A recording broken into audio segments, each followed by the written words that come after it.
Hello வணக்கம் நண்பர்களே. மிகப்பெரிய சாதனை ஐபிஎல்ல நடந்திருக்குங்க. நேற்று நடந்த போட்டியில் மும்பை அணியும் எஸ்ஆர்ஹெச் அணியும் மோதினாங்க. டாஸ் வென்ற மும்பை அணி நாங்கள் முதல்ல போலிங் செய்ய முடிவு செஞ்சோங்க. அது மூலயமா எஸ்ஆர்ஹெச் அணி பேட்டிங்க்கு வந்தாங்க. மயங்க் அகர்வால் 11 ரனில் வெளியேற்றார். அடுத்து வந்த டிராவஸ் ஹெட்டும் அபிஷேக் சர்மாவும் இந்த பக்கம் அந்த பக்கம் கிரவுண்டை சுற்றி காமிச்சிட்டாங்க.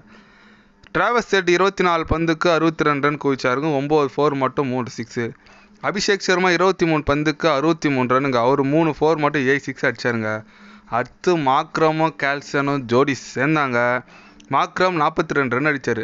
நம்ம கேலிசன் அவர் மனுஷனா மிருகுமான்னு தெரிலங்க. அந்த மாதிரி அடிச்சுட்டு ரன்னு போயினான்ட்டாருங்க. இந்த பெரிய இடி மழை வந்தால் ஒரு புயல் வந்த மாரி இருக்கும் பாருங்க, அந்த மாதிரி வந்தார். புயல் மாரி அடிச்சுட்டு போயினான்ட்டாருங்க. 34 பந்துக்கு 7 6 4 4 மட்டும் 80 ரன்னு குவிச்சிருக்காருங்க நம்ம கேல்சன். அது மூலமாக நம்ம எஸ்ஆர்ஹெச் அணி 277 ரன்னு குவிச்சிட்டாங்க. ரெக்கார்டுங்க. ஐபிஎல்ல இதுதான் ஹையஸ்ட் ரன் அடித்த இண்டிவிஜுவல் டீம் ஸ்கோர் அப்படின்னு ஒரு பெருமையாக பெற்றாங்க எஸ்ஆர்ஹெச் நேற்று. அது மட்டும் இல்லாமல் மும்பையில் போலிங் யார் கொடுக்குதுன்னே தெரியலைங்க.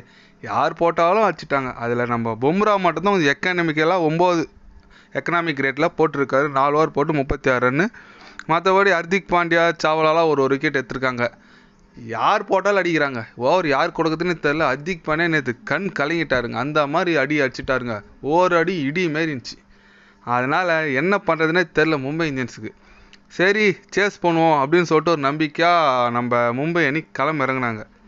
ஆரம்பத்தில் ரோஹித் சர்மா 26 ரனில் வெளியேற்றாருங்க. அது ரெடி ஆடினார். இஷான் கிஷனும் அது ரெடி ஆடி 34 ரனில் வெளியேற்றாங்க. அது நம்பிக்கைமாக நம்ம திலக் வர்மா தாங்க 34 பந்துக்கு 64 ரன் அடித்தார். 6 6 மட்டும் 2 4ங்க.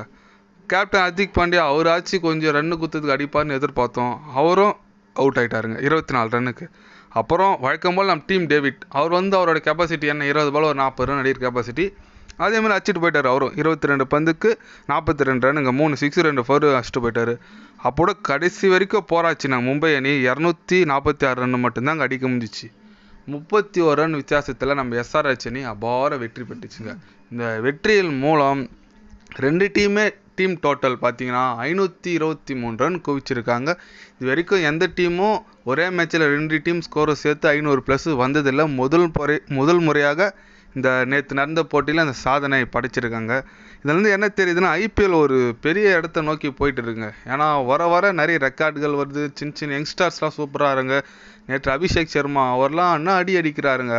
எக்ஸ்பீரியன்ஸு இன்டர்நேஷ்னல் பிளேயர் மாரி ஆடுறாருங்க. ஆனால் அந்தளவுக்கு அவர் சூப்பராக ஆடினார். கண்டிப்பாக அவரெல்லாம் ஃப்யூச்சர் நிறைய இந்தியாவுக்கு எடுத்து கொடுக்குதுங்க இந்த ஐபிஎல்னு நம்ம நினைக்கிறோம். திலக் வர்மா யங்ஸ்டார் தாங்க. அவரும் நல்லா ஆடினார். எல்லா பாலும் நல்லா கிளியராக அடித்தார்.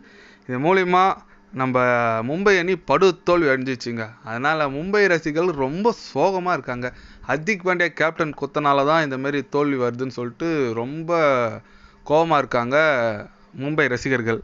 ரோஹித் சர்மாவே இருந்திருந்தால் இந்த அளவுக்கு நிலம் வந்திருக்காது அப்படின்னு சொல்லிட்டு மேனேஜ்மெண்ட்டுக்குள்ளே பேசிகிட்டு இருக்காங்க. அது என்ன ஏதுன்னு இதுக்கு மேலே ஒரு போட்டியில் தான் கேப்டன் சேஞ்ச் பண்ணுறதா இல்லை ஹர்திக் பாண்டியா தொடருதா என்ன ஒரு இன்ஃபர்மேஷன் வரும். கண்டிப்பாக இன்ஃபர்மேஷன் வந்தால் நான் கண்டிப்பாக சேனல் அப்டேட் பண்ணுறேங்க. ஓகேங்க. இது போன்ற ஸ்போர்ட்ஸ் நியூஸை தெரிஞ்சிங்கன்னா சேனலை சப்ஸ்கிரைப் லைக்கும் பண்ணிக்கோங்க. என்னடா சப்ஸ்கிரைப் கம்மியாக இருக்குதுன்னு நினைக்காதீங்க. கண்டிப்பாக கிரிக்கெட் பற்றி முக்கியமாக இந்த ஐபிஎல் பற்றி டே பை டே அப்டேட்ஸ் வந்துனே இருக்கும். நன்றி.